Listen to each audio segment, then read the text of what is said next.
Les objectifs de ce cursus sont pour l'architecte d'acquérir, d'approfondir ou d'actualiser les connaissances dans 3 domaines spécifiques. La responsabilité personnelle de l'architecte en matière de maîtrise d'œuvre, les réglementations et l'économie du projet. La MAF a eu l'intelligence, en tout cas un certain nombre d'interlocuteurs de la MAF ont eu l'intelligence de venir nous voir avec une proposition d'intervention judicieusement préparée, bien argumentée, bien documenté et depuis nous avons recours à ces services pour ce volet.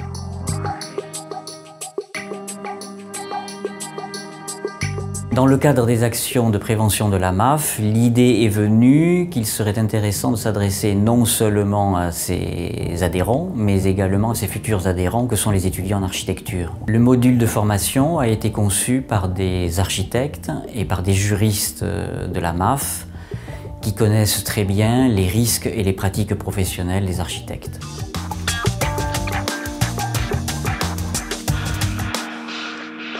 L'objectif est de rendre les textes juridiques qui organisent l'exercice de la profession accessibles à un public de non-juristes et sans expérience.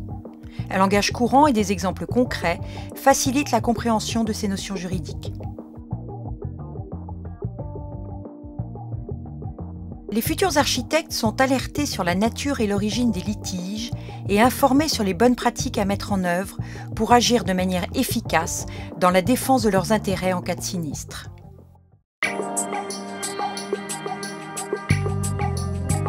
Les jeunes architectes sont des concepteurs, mais ne se sont pas encore frottés à la réalité du terrain. Donc bien évidemment, le matin, dans le cadre de la formation, on reprend toutes les notions fondamentales en termes de responsabilité et en termes d'assurance, donc on refait de la théorie, mais très vite, l'après-midi, on bascule dans le concret. Il y a 2 types de responsabilités. Il y a d'une part la responsabilité décennale qui est spécifique au constructeur et d'autre part tout ce qui est civil, responsabilité civile qui découle du contrat ou qui, comme vous l'expliquiez, qui découle d'un accident, un accident, on renverse quelqu'un dans la rue.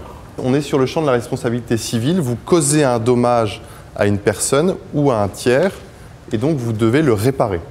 Le message que je ferai passer aux architectes, c'est d'abord l'importance de l'écrit, puisqu'il leur appartient, et le code de déontologie des architectes le rappelle, il leur appartient de signer un contrat d'architecte en bonne et due forme qui définira leur mission.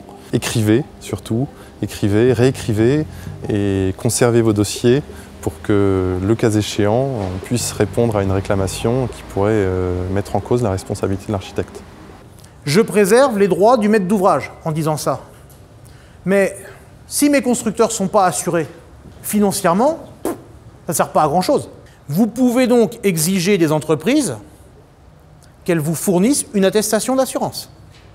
Gardez déjà à l'esprit, je démarre un chantier, je choisis des entreprises, je demande les attestations d'assurance. Vous, professionnels, vous devez analyser et prévoir ses conséquences.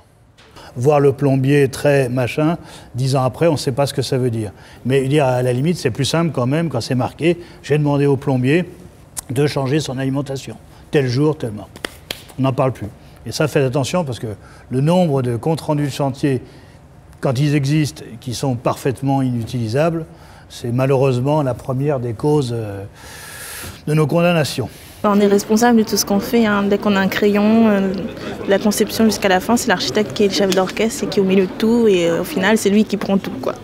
Et quand on arrive sur le terrain, en agence, etc., on se rend compte qu'on est très cadré par ces normes et toute cette responsabilité, que ça change pas mal la conception de nos projets. C'est rassurant aussi de savoir que quand même il y a justement la MAF qui est là pour nous aider et nous assurer. Après, je pense qu'il faut plus de formation pour vraiment être capable d'arriver à prendre en compte tous les risques, mais au moins on est au courant qu'ils existent et c'est déjà ça. Le premier conseil à donner à un étudiant confronté à un sinistre, c'est déjà de réagir sainement en expertise. La première des choses, ne pas s'affoler et surtout chasser le sentiment de culpabilité qui n'amène rien. Toute la difficulté étant d'ailleurs de faire prendre conscience sans faire peur. C'est ça l'enjeu de notre intervention, c'est les défendre sans les tétaniser. L'idée, c'est que, confrontés à une situation à risque, ils se souviennent de ce qu'on aura dit, de ce qu'on aura échangé. L'objectif de cette formation n'est pas de former des juristes en une journée. Elle a vocation à leur donner les bases leur permettant de se poser les bonnes questions au bon moment. Si ça se produit, c'est gagné, toute notre démarche est justifiée. Le module de formation HMO de la MAF, responsabilité et assurance des architectes et de leurs partenaires, est dispensé dans 12 écoles d'architecture. Plus de 900 élèves ont déjà été formés par des juristes de la MAF, formant équipe avec des architectes experts et des avocats reconnus.